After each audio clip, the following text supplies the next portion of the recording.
The book is called Love Stories number 1 to 14. It's a collection of 14 love stories. They're short stories, and they aren't, I wouldn't call it a romantic collection. Many people think that just because it's love stories, these are romantic stories. They're not. They're stories about relationships, and some of them are very difficult relationships. Not always happy stories, but they're stories that are deeply felt, and that I've kind of seen all around me, unfold around me, or the possibility of such stories unfolding around me, and which I wanted to explore as narratives. Love is not at all romantic. I don't know where people get the idea that love is romantic. Romance is like things that people do for each other when they're feeling happy in love or when they're wooing someone, and I think that is very different from the emotion itself. The emotion that you feel is usually a very fraught one, and you feel it at its most intense, not when things are going right, but when things are going very wrong. Personally, I feel that love is most keenly experienced in its absence, in the absence of the beloved, or when there is a risk or a threat of it being taken away from you. And I think those are the stories that I find most interesting. The stories are all numbered. They're numbered 1 to 14, and the story which appears first in the collection, Love Story number 10, it's called The One That Was Announced. It's the story of this woman who's on the verge of retirement. She's hitting 58, 59, and for the last few years she has been in love with the voice of a railway announcer. He announces which stop, whether the train will arrive at a certain platform or not, and she's in love with this voice. And she's actually quite content. She takes this one particular train every day because that is the train on which she hears the voice. And she's not even very curious about what the face attached to the... She even mentally keeps imagining different faces to fit that voice. But when she's retiring, she realizes she will not be taking the train anymore. And if she's not taking the train, she will not hear the voice. And suddenly she wakes up to this great hunger and this great fear of what will happen to her love story.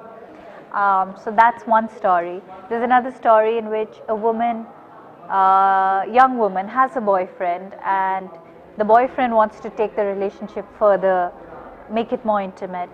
She's kind of reluctant. She's not quite in love with him, and one day she falls in love with a policeman, except that he's already dead.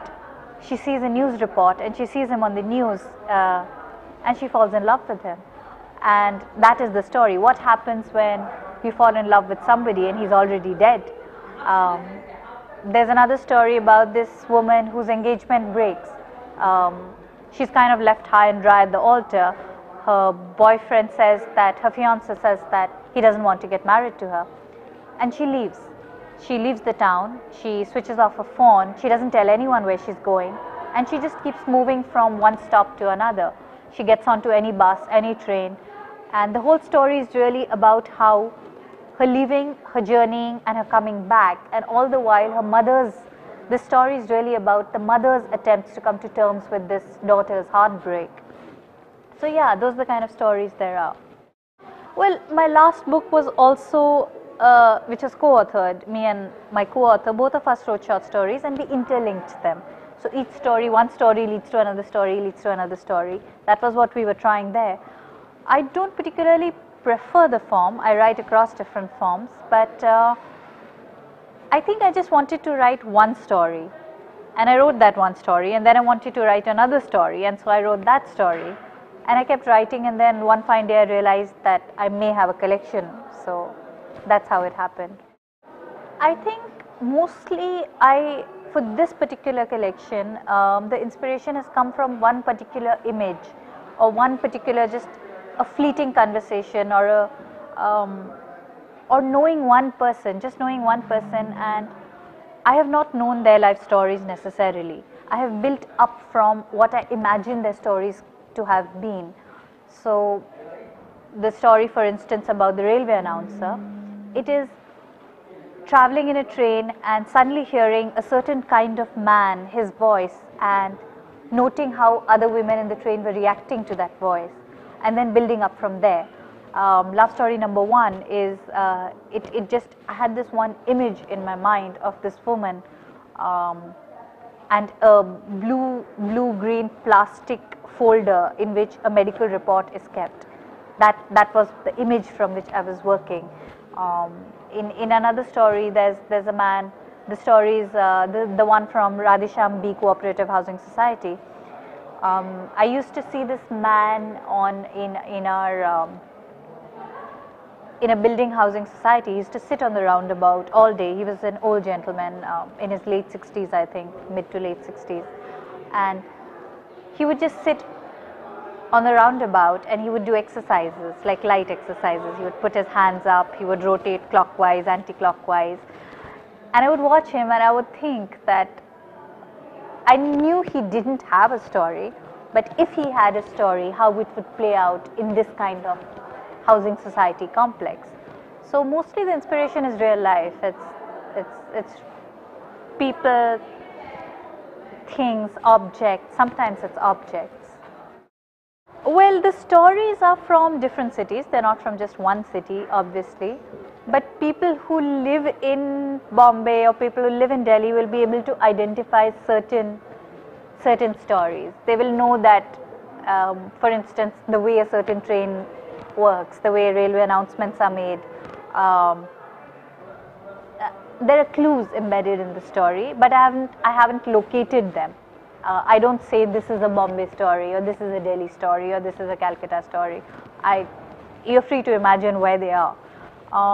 Where I stay in Bombay currently, but I grew up in Rajasthan actually. I spent most of my schooling and college years in Rajasthan, and then I moved to Bombay. I've been there a few years. Bombay, the city, often works as inspiration for me because there are so many people and so much of the city. The city kind of is open, and people's lives are also, even if they want to keep them private, that's not always possible because there are so many people and so much of our lives unfold in public. Bombay particularly, I mean, I remember thinking when I was much younger and I just moved to the city, you can't even find a place to cry alone if you want to. Sometimes you see people sobbing and having these very public kind of fights in trains and buses and on the streets, and I think that is it allows you to see people and their relationships in a way that perhaps would be more difficult in smaller, quieter, less populated places. We tend to view love stories as kind of divorced from other things, which are, for instance, social or political, or we tend to view stories as deeply private affairs. But that is very rarely the case. A love story is as affected as any of us is, the way an individual is affected, the way a citizen is affected by the environments. Similarly, love stories are affected by the environments. And this is something that I wasn't consciously thinking about. But when I started writing the stories, I took a decision to not name my characters, none of the characters have names. They're he, they're she, his wife's friend. It works like that. But while I was trying to do that, I found that in doing that, I was forced to rely more and more on the emotion. Just cut away everything else except the emotion. And when you come right down to the emotion, you see it's a very fragile emotion, and how vulnerable this emotion is between two people, and there's very little you can do to protect yourself or that emotion or a relationship. How do you protect a relationship? If, for instance, if you can't afford health insurance, how does it affect your relationship? If you can't afford to buy a new house, how are you forced to stay in a relationship? If the threat of If somebody wields the threat of property over you or custody, how does that affect your relationship? If you need a job and you don't have a room to yourself, so many people live in this country and they don't have a room to themselves, how does that affect their relationships? These are things that I can see much more clearly now, having written it. But I think that I am also kind of glad to be made aware of love is a fiercely contested ground, and you cannot leave it to chanciness. I realize after and in the course of writing these stories how much people have to fight for their loves.